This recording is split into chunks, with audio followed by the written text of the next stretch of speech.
Am I the Asshole? I was interviewing this guy for a very good software engineering position. He passed the first round, and both I and everyone involved in the second round really liked his resume and experience. On paper, he had everything we were looking for, and honestly, this looked like a life-changing opportunity for him. Then he shows up, very serious and not smiling at all. I'm used to that in tech interviews, and I understand it can be an intimidating environment. We did a round of introductions, and then he opened the interview by saying, "Let me tell you a little bit about myself." We said, "Okay, go for it." He started talking about his personal and professional background. After about 3 minutes, I jumped in to ask a follow-up question based on something he mentioned. He replied, "I will answer, just give me a moment," and continued talking. A coworker jumped in with another question, and he said the same thing to her.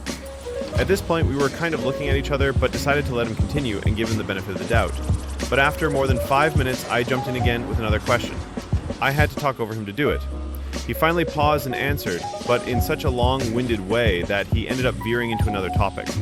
My coworker asked another question, and the same thing happened. At this point, I was ready to end the interview. I tried to politely wrap it up several times, but he was unable to read the room and just kept talking. I finally raised my voice slightly and said something like, "Thank you very much for sharing your background. In the interest of time, I'd like to ask if you have any questions for us." This is standard protocol and helps us prepare answers for future interviews. He asked a question about the team.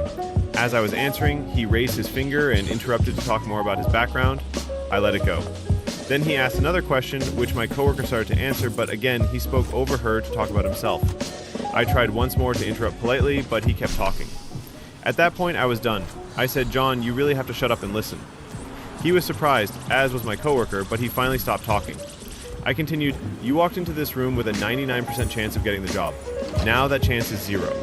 The only reason is because in less than 15 minutes, you've demonstrated that you don't have the capacity to listen at all. So I'm telling you now, you're not getting the job.